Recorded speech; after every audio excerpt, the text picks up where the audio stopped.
My name is Katie Millman. I'm a visual arts teacher at FHS. I teach 3D art 1 and 2 and then ceramics 1, 2, and 3.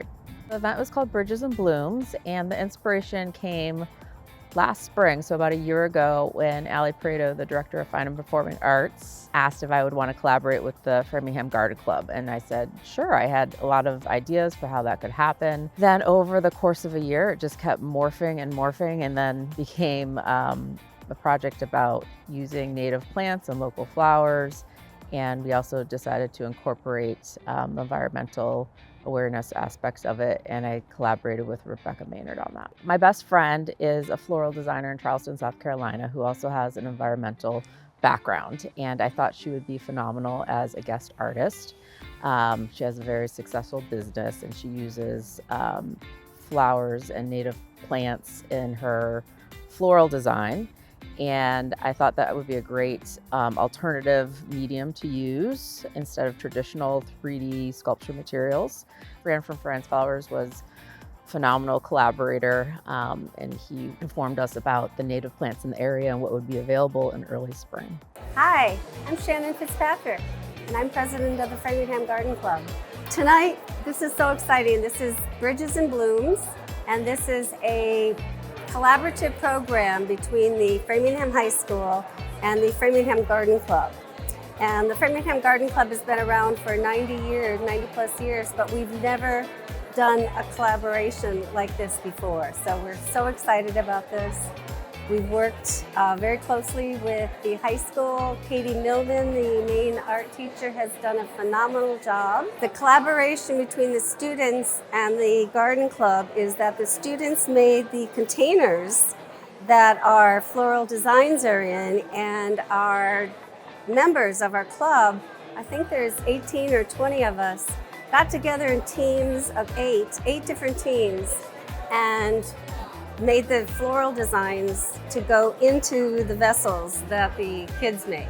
And then working with the students, knowing that they are learning about great environmental practices, we learned how eager they are to learn something new and to create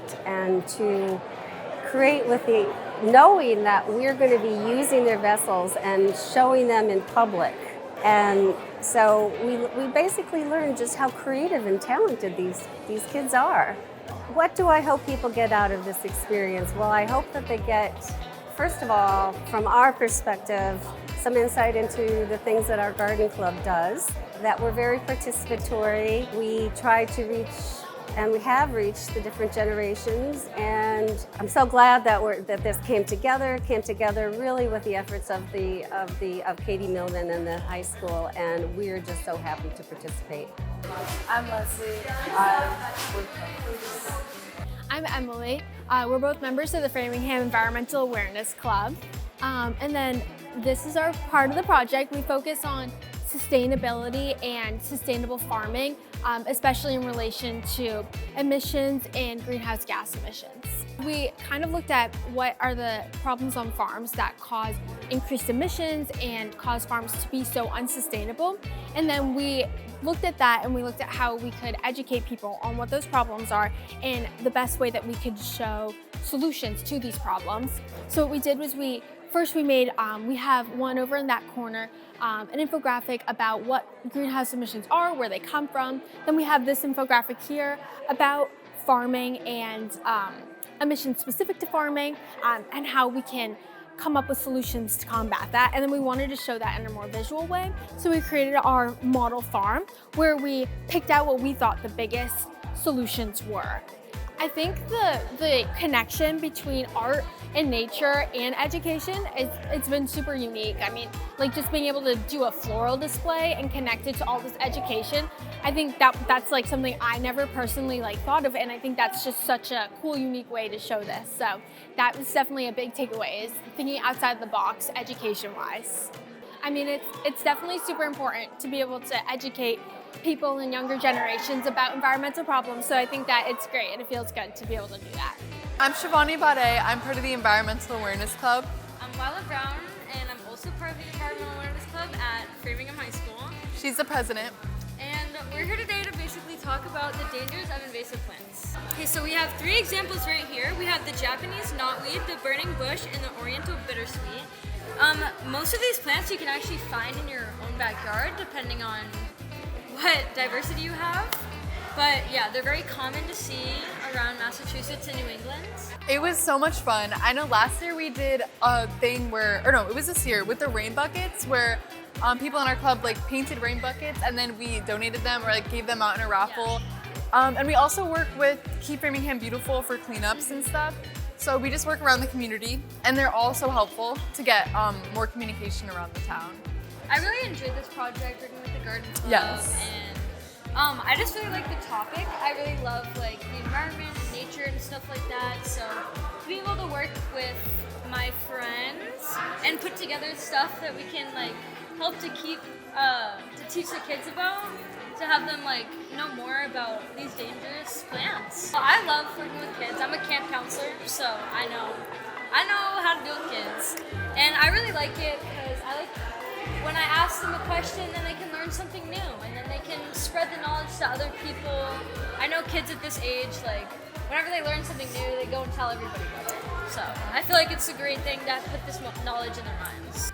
Yeah, they also seem really excited, Yeah, like true. to learn, but also to do the activities. So hopefully they'll do this stuff more often. Okay, I'm Olivia Kwan. And I'm John Vika. We're both in Environmental Awareness Club, and we're here at Bridges and Blooms to tell a little bit more about the environment to our community. Yeah, so our club, we focus on making these infographics that we spread across the room, really having information about like plants and ecosystems and invasive plants that are important for kids that are this age to learn about and really take an active role in their community and learning about why it's really important. We had like meetings every few weeks where we really collaborated and shared our designs and intents, and they gave us feedback. We gave them feedback about what they thought we should do, and it was just a really positive, collaborative experience. We had presentations that we gave to them, and we learned about what their role is, and they learned about what our role is, so it was a really cool experience working with them very closely. I'm super happy to like share this information with the younger generations because it's super important that they know about our environment and like what's helpful and what like needs to stay, and just things like that. It's very rewarding. And seeing just the look on their face when they get to plant a seed and know that they can take it home and see the beautiful plants that they've just, sowed themselves is really, it's very rewarding.